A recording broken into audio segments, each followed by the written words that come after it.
नमस्कार दोस्तों, मैं हूं आपका अपना एक्स मुस्लिम इमरोज़ आलम। मैं इस वक्त मौजूद हूं दिल्ली इंडिया गेट पर। मैं इनसे एक बात पूछना चाहता हूं, जो हमारे मुस्लिम भाई जो हैं, जब भी हम इस्लाम पर बात करते हैं तो ये सनातन की बैसाखियां पकड़ते हैं।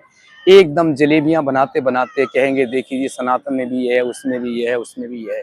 हाँ, अरे भाई एक बात ये बताओ, क्या बूढ़े की या बच्चे की कुश्ती की जा सकती है, या कमजोर की और एक पहलवान की आपस में कुश्ती की जा सकती है? दोनों पहलवान बराबर के होते हैं, उनका वजन वगैरह नापा तोला जाता है, तब जाकर वो पहलवान आपस में कुश्ती लड़ते हैं, नेशनल हो या इंटरनेशनल। तो जब जब तुम्हारा मजहब किसी दूसरी आइडियोलॉजी को, किसी दूसरे के ग्रंथ को, किसी दूसरे मजहब को, धर्म को, पंथ को हाँ मानता ही नहीं है, तो फिर तुम इसकी मिसाल कैसे देते हो? जब तुम कहते हो तुम्हारी तो गीता में ऐसे लिखा हुआ है, तो पहले ये साबित करो कि तुम्हारा कुरान गीता को मानता है क्या? जब तुम कहते हो तुम्हारे तो वेदों में ऐसे लिखा हुआ है, तो फिर कुरान से, इस्लाम से साबित करो कि तुम्हारा इस्लाम, तुम्हारा कुरान, तुम्हारी तमाम हदीसें मानती है क्या? जिस चीज को तुम मान्यता दोगे, सवाल तो उसी पर करोगे ना। मैं इस्लाम पर सवाल उठाता हूं, कम से कम मैंने मान्यता तो दी है, कुछ मान्यता तो दी है कि ये एक जंगी आइडियोलॉजी है, एक जहालत से भरी, जिहादियों से भरी, आतंकवादियों से भरी, दहशतगर्दों से भरी आइडियोलॉजी है ये। मैंने ये तो अहमियत दी है ना।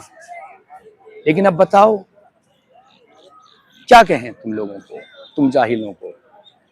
भाई तभी सवाल किया करो, तभी सवाल किया करो, तभी मुकदमा किया करो जब तुम अहमियत देते हो। और जब तुम अहमियत दोगे, जब तुम किसी दूसरे के ग्रंथ को, दूसरे के धर्म को, दूसरे की आइडियोलॉजी को अहमियत दोगे, तो तुम इस्लाम से बाहर हो जाओगे। तुम तो काफिर हो जाते हो जब यहाँ करते हो, बात करते हो सनातन की।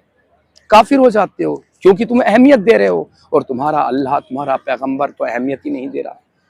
पूरा कुरान क्या कह रहा है? मुशरिकों, जो मूर्ति पूजक है, जो किसी के अलावा, अल्लाह के अलावा किसी को भी मानते हैं, उनकी बख्शिश नहीं होगी। खैर बहरहाल, बस मुझे इतना ही कहना था। और समझ लो कि दूसरों पर सवाल करने से पहले तुम्हारे अल्लाह को तो अपने अकेले वाहिद होने पर ही शक है। तभी तो कह रहा कि अल्लाहु अकबर, अल्लाह सबसे बड़ा है।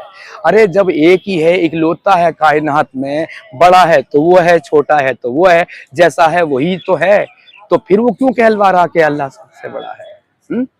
अशहदु ला इलाहा इल्लल्लाह, वो क्यों कहलवा रहा कि मैं गवाही देता हूँ? और गवाही भी उसकी दिलवारा जिसने कभी देखा नहीं, ना तो आँख कान से सुना है, आंखों से नहीं देखा, जो चश्मदीद नहीं है, वो गवाही दे रहा है। मैं गवाही देता हूँ, नहीं कोई माबूद सिवाय अल्लाह के, कोई पूजने लायक, कोई इबादत के लायक अल्लाह के सिवा है ही नहीं। तो अल्लाह को शक है क्या?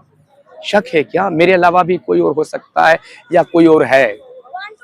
खैर बहरहाल, जब भी सवाल किया करो सनातन में, सनातन पे सवाल उठाया करो, यानी इस्लाम को डिफेंस करने के लिए, इस्लाम को सच्चा साबित करने के लिए जब आप सनातन पर की बैसाखियां पकड़ते हैं, तो इतना याद रखो, बस इतना याद रखो कि कुश्तियां बराबर के पहलवानों में होती है। जब तुम्हारा दीन, तुम्हारा मज़हब, तुम्हारा इस्लाम, तुम्हारा कुरान, तुम्हारे पैगंबर, तुम्हारा अल्लाह जब किसी दूसरी आइडियोलॉजी को अहमियत ही नहीं देता, जब जो चीज़ नाकिस है, अहमियत नहीं रखती, तो उसकी मिसाल ना दिया करो। अगर मिसाल दोगे कभी दोबारा किसी के भी ग्रंथ से इस्लाम की सही साबित करने के लिए इस्लाम को, तो फिर मेरे प्यारे प्यारे मोमिन भाइयों, ये मानना पड़ेगा कि हाँ ये भी धर्म, ये भी मज़हब, ये भी आइडियोलॉजी, ये भी ग्रंथ, ये भी किताब अपने आप में एक मायने रखती है, अहमियत रखती है। बस मुझे इतना ही कहना था। जय हिंद, जय भारत, नमस्कार, प्रणाम दोस्तों।